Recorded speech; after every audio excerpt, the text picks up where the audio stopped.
Here's what's coming up on today's show. I say do it because you never know what's going to happen. If financially you can afford it and you physically are able to do it now. Hello, this is Mark Silverman, managing member and founder of Silverman & Associates, and I'm also a certified financial planner professional. I want to welcome you to the Saving with Silverman podcast. I'm glad you're here. Each week, we'll discuss different financial planning topics because making smarter choices about your money impacts the quality of your life. I got a quick question here for you, Mark. As a way of folks getting to know you a little bit better, our getting to know you question on this show. Are you active on social media, or do you prefer to be a little more private? I am active on social media, but I do prefer to be more private. I'll explain. Most of my accounts, whether it be Facebook, Twitter, LinkedIn, I post lots of different articles for clients and people that are following us and that sort of thing. So I'm active there. I also have a business page on Instagram as well. So I am active socially. I don't post a lot personally, but business-wise we do, and I think you kind of have to these days to get information out to people. Also, my daughter, who's a teenager, sometimes I like to check in and, see what she's posting. Well, yeah, that's an absolute necessity. Right. So I'm active, probably not as active as some other people, but I am active. But with that being said, I like my privacy as well. Well, you do on Facebook and also Instagram. You really put some helpful stuff on there. Mm-hmm. And Twitter and LinkedIn as well. Yeah. And, you can go there and listen for just a minute or so and find out some really good tidbits about financial planning. So. Right. We have the podcast that goes on there, too. So if people are into podcasts, they can find those on there, as well as different articles about different things. Not always investing. Sometimes it's just lifestyle things that I think are important. It's really good stuff to think about, for sure. Thank you. Hey, let's go to the mailbag here because we have some great questions that have come in. And our first question of the day is from Mary in Marana. And Mary says, Mark, I've always wanted to take a trip to Europe and had planned to do it in 2019 when I retired, but I put it off. And then there was the pandemic in 2020. And then I could have gone this year, but I put it off again. Now I just wonder if it's a wise use of money. What if I end up needing nursing home care later on in life and wish I hadn't spent so much? Great question, Mary. And for those of you that are listening, if you want to hear your question on the air, you can do what Mary did. You go to our website, which is savingwithsilverman.com. If you click on the radio tab, there's a place to submit your question. And if you do so, there's a high likelihood you'll get to hear your question here on the air. But it's a great question. I think it kind of reverts back to having a plan, and that's why we have plans. So you're able to comfortably, as long as we run the numbers, put those numbers in there. I'm a big proponent of having clients go and do things. I'll tell you a story. I have a client that recently passed this year, and he always wanted to go to Italy, but his wife didn't want to go, and I kept pushing him. You need to go. His family was from there.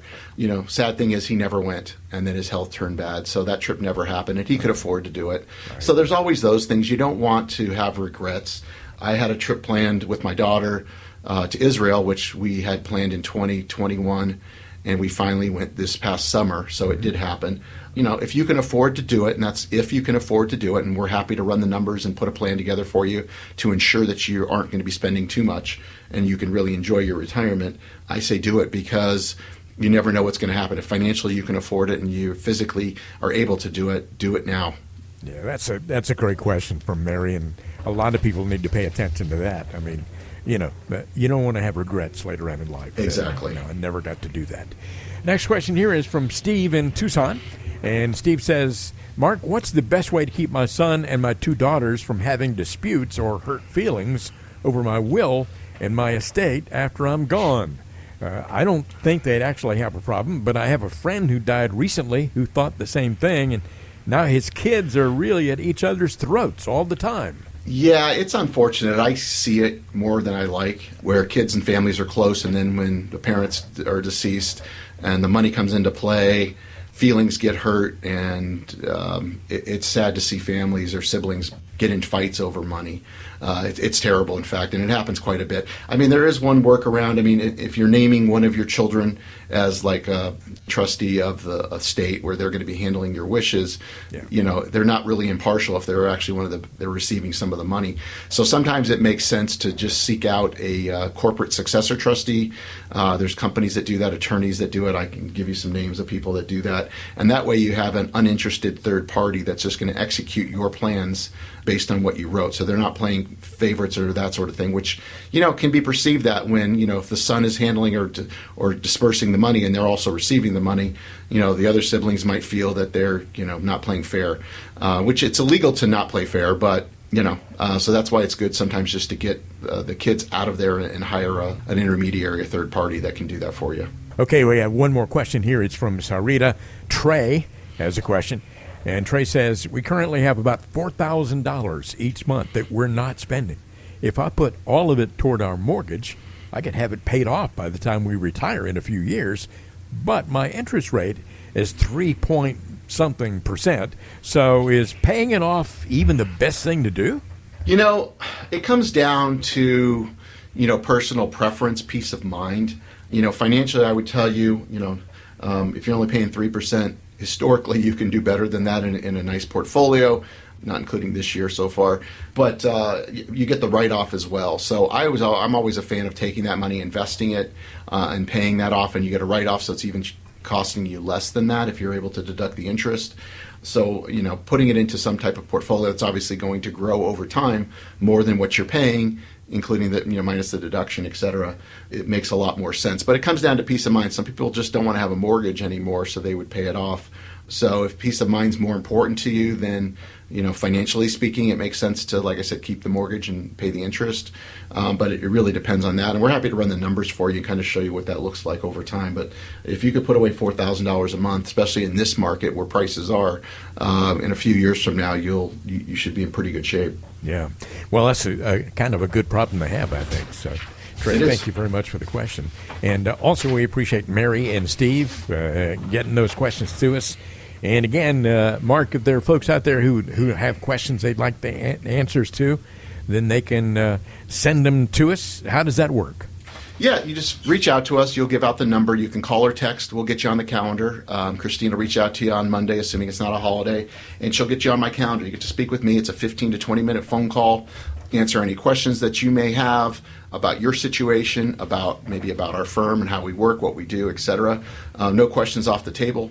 And, we really focus on advice. A lot of people say you sound a lot different than other people on the radio. It is, because I'm a certified financial planner, so we're focused on giving people advice that's in their best interest.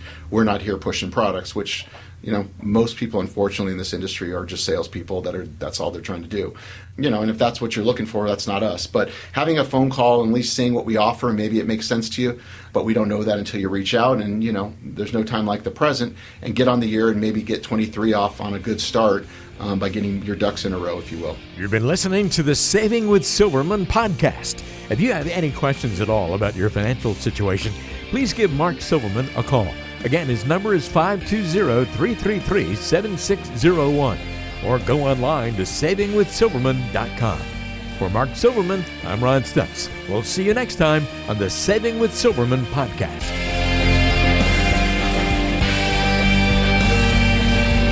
The Saving with Silverman podcast is brought to you by Silverman & Associates Wealth Management, LLC, based in Tucson, Arizona. The show is available on Apple Podcasts, Spotify, Google Podcasts, and everywhere you listen to shows. Subscribe to the show on your favorite app today and never miss an episode. Just search for Saving with Silverman to find us, or visit savingwithsilverman.com to listen to past episodes, to contact Mark, and to learn more about how to make smarter decisions with your money. Did you know that Mark Silverman also has a radio show? Tune in to Saving with Silverman Saturdays and Sundays at 3 p.m. on AM 790 KNST. All matters discussed on this show are for informational purposes only. Opinions expressed are solely those of Silverman & Associates Wealth Management, LLC, and staff. All topics covered are believed to be from reliable sources. However, Silverman & Associates Wealth Management, LLC makes no representation as to its accuracy or completeness. This show shall in no way be construed as a solicitation to sell securities or investment advisory services to residents of any state other than Arizona or where otherwise permitted. Topics should be discussed with your individual advisor prior to implementation. Fee-based financial planning and investment advisory services offered through Silverman & Associates Wealth Management, LLC, a registered investment advisor in the state of Arizona. Insurance products and services are offered through Silverman & Associates, an affiliated company.